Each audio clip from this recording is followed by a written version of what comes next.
Hoy nos toca compartir la historia de Peter Pancho. Esta historia ocurrió hace ya mucho tiempo, pero sin embargo puede volver a pasar, incluso a cualquiera de nosotros, y también a los franceses. Había una vez una pequeña muchacha llamada Wendy Zulka, que cantaba en la ducha a fuerza de tapioca y bajo gárgaras de canto rodado. La joven tenía 2 hermanos, llamados Elbo y Ludo.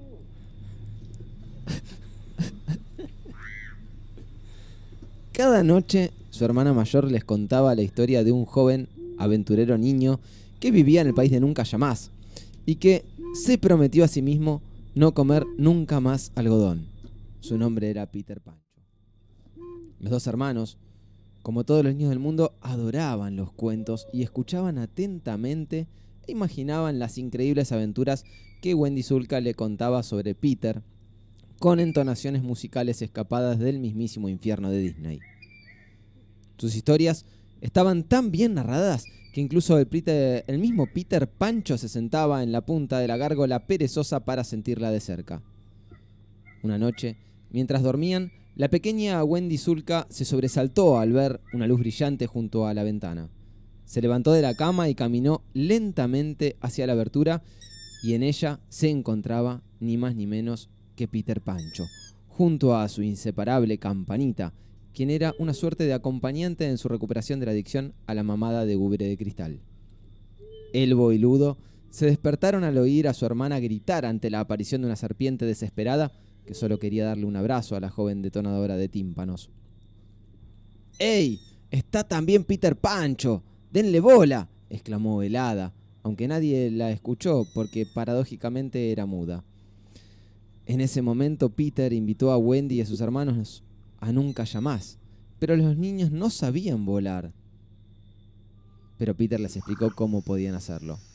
Solo necesitas ponerte un poquito de polvo mágico y ponerte semi agachado mirando hacia la ventana. ¿Solo eso? Es muy sencillo, exclamó la pequeña Wendy, quien fue la primera en ponerse en posición y ser inundada por el polvo mágico hasta levantar vuelo.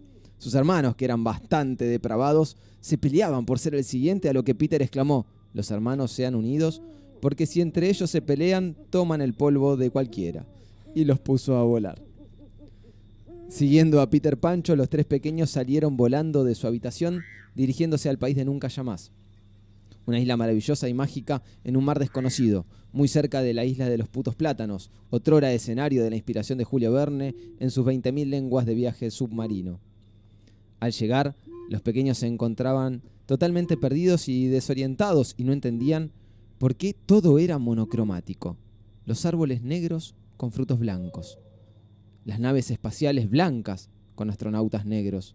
Hasta los negros eran blancos y los blancos rengos. Era un mundo lleno de colores blancos y negros, tal como lo había decidido su fundador, Henry Ford. Peter Pancho pidió a Campanita que los guiase al campamento que tenían en el bosque de los mocos.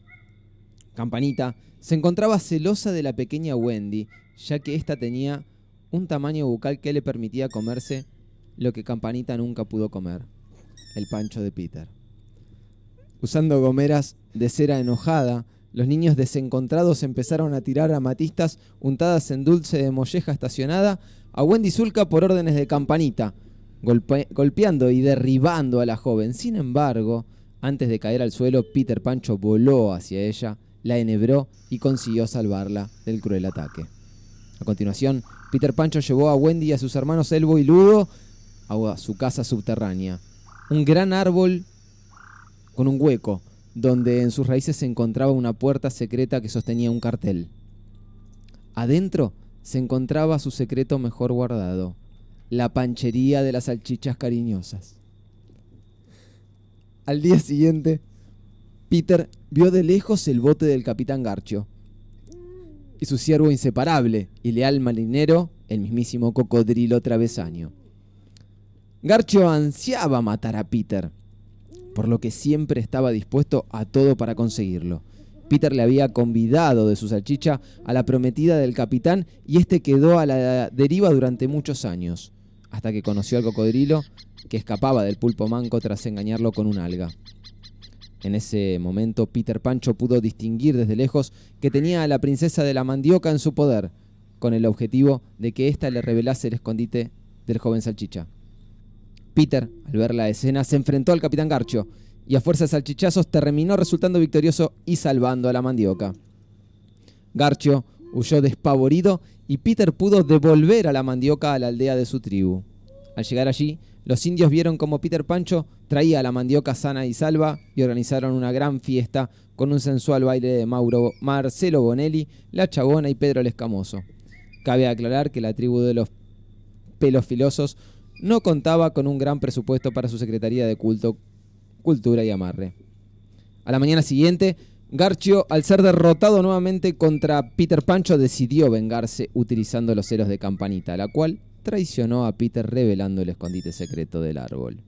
En ese mismo instante, Garcho fue allí, raptando a Wendy, Elbo y Ludo, llevándolos a su barco y atándolos a un chancho adolescente que llevaba por nombre Paco, el chancho, tatuado en su nalga derecha, aunque suene autorreferencial la actitud tomada por el porcino. Campanita se arrepintió de sus acciones, motivada por la ausencia de su espacio bucal, y voló en busca de Peter Pancho. Peter reaccionó rápidamente y fue volando hasta el Perla Negra de Mierda lo más rápido que podía. Mientras tanto, Garcho cogió a la pequeña Wendy Zulka del chancho y la obligó a caminar por una tabla para arrojarla al mar. Al momento de que Wendy fue arrojada, Peter la enhebró por segunda vez en esta historia, con su pancho gigante. De esta manera evitó el trágico desenlace de morir ahogada, mientras debajo esperaban ansiosos delfines rayados nacidos de una fugaz encuentro entre una sirenita, Mumú, y la cebra acuática. Después de poner a Wendy a salvo, Peter Pancho subió a cubierta del barco donde lo esperaría el capitán Garcho, perplejo al ver que el joven salchicha todavía seguía con vida. Los niños desencontrados ayudaron en la lucha usando las prótesis mamarias que iban a ser colocadas en la manada de llamas que habían accedido a ese beneficio luego de un arduo y extenso juicio ganado a Telecom tras los maltratos recibidos durante las grabaciones de las famosas publicidades a fines de los 90. En el revuelo, con una particular capacidad para leer el diario abajo del agua, el cocodrilo eligió el bando correcto, mordió la mano del que le había dado de comer y terminó derrotando al capitán, quien huyó en un camello inflable. Peter Pancho, junto con los niños desencontrados, tomaron la posesión del barco, que posteriormente venderían a Jack Sparrow, y con lo recaudado montarían el más grande restaurante de panchos de todo el reino de hadas, al que puso por nombre La Salchicha que te acaricia el alma.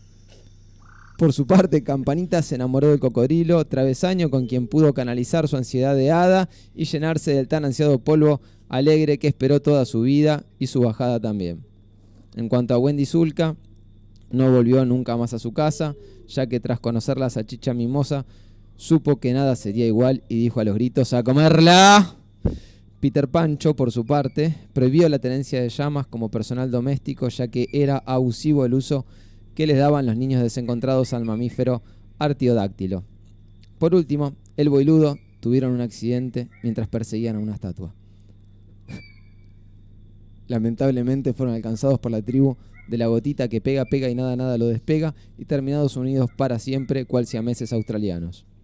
A partir de ese día no se despegarían nunca más y serían rebautizados como El Boludo, nombre poco original teniendo en cuenta que su origen era así, pero no eran personalidades que gravitarían en el país de nunca jamás, y pese a que se propuso una votación para elegir un nuevo nombre para los flamantes siameses de la boludez, nadie eligió participar, ya que todos prefirieron seguir atentamente los Juegos Olímpicos de palitos taiwaneses que comenzaba a desarrollarse por esos días en el país de nunca jamás. Qué profundo, como siempre estás.